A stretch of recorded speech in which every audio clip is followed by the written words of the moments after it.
నేను చెప్పే ఈ టెక్నిక్ ఉపయోగించి దోశలు పప్పులు నానబెట్టుకున్నారంటే చక్కగా ఈ విధంగా క్రిస్పీగా దోశలు చాలా బాగా వస్తాయి. మంచి రంగు కూడా వస్తుందన్నమాట.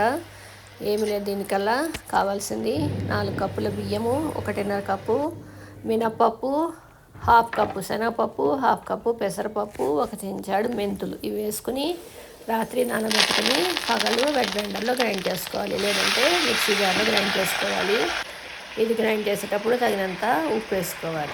ఇంకా అతి ముఖ్యమైనది ఏంటంటే 1 కప్పు అటుకులు మనం గ్రైండ్ చేసే ముందర ఒక అరగంట ముందు నానబెట్టుకుని ఆ అటుకుల్ని కూడా ఇది గ్రైండ్ చేస్తున్నప్పుడు వేస్తే చాలా క్రిస్పీగా బాగా వస్తుంది. అయితే ఈ దోశ పిండి తయారైపోయిన తర్వాత ఒక 4 గంటలన్నా బయట పెట్టి ఫర్మెంట్ చేయాలి. అప్పుడే చక్కగా దోశలు బాగా వస్తాయి. ఈ టిప్స్ పాటిస్తే చక్కటి క్రిస్పీ దోశలు రెడీ అయిపోతాయి. ఇక మసాలా దోశ ఏ విధంగా చేస్తారు ఈ వీడియోలో కూడా చూద్దాము.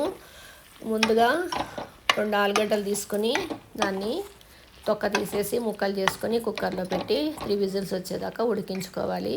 ఆ తర్వాత ఉల్లిపాయలు 2, బఠానీ ఈ సీజన్లో వస్తాయి, వింటర్ సీజన్లో బాగా పచ్చి బఠానీ, అది కూడా కూరలోకి వేసుకున్నాను నేను. నూనె, శనగపప్పు, మినపప్పు, ఆవాలు, జీలకర్ర, జీడిపప్పు, కరివేపాకు, తరిగిన పచ్చిమిరపకాయలు, సన్న అల్లం ముక్కలు కూడా వేసుకోవచ్చు. ఇవన్నీ వేసుకుని దోరగా వేగిన తర్వాత మనము తరిగి పెట్టుకున్న ఉల్లిపాయలు, బఠానీ వేసుకోవాలి.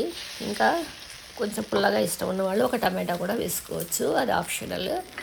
ఇవి వేగిపోయిన తర్వాత మనం ఉడికించి పెట్టుకున్న ఆలుగడ్డలు వేసి ఆ తర్వాత పైన కొత్తిమీరతో గార్నిష్ చేసేసి తగినంత ఉప్పు, కారం, చిటికెడు పసుపు వేసేస్తే మనకి కూర సిద్ధమైపోతుంది. ఇప్పుడు ఇనప పెనం మీద ఈ విధంగా చెంచాడు నూనె వేసుకుని అది బాగా కాలిన తర్వాత పిండి ఈ విధంగా పరుచుకుంటే మనకి చక్కటి దోశ క్రిస్పీది తయారవుతుంది. దానిపైన మనము ఈ విధంగా కూర స్ప్రెడ్ చేసేసి ఫోల్డ్ చేసేస్తే మనకి మసాలా దోశ రెడీ అయిపోతుంది. ఈ మసాలా దోశ వేసేటప్పుడు ఇంకా 2 పద్ధతుల్లో కూడా చేస్తారు. ఒకటి ఏంటంటే కారపొడి దోశల పైన స్ప్రెడ్ చేసి ఒక చెంచాడు నూనె వేస్తే ఆ టేస్ట్ కూడా చాలా బాగుంటుంది. నేనైతే ఇక్కడ పండుమిరపకాయల కారము, పండుమిరపకాయల కారం ఊరగాయ ఉంటుంది కదా, అందులో పచ్చి ఉల్లిపాయ 1, తర్వాత కొంచెం కొత్తిమీర వేసి గ్రైండ్ చేసి ఈ విధంగా కారం సిద్ధం చేసుకున్నాను.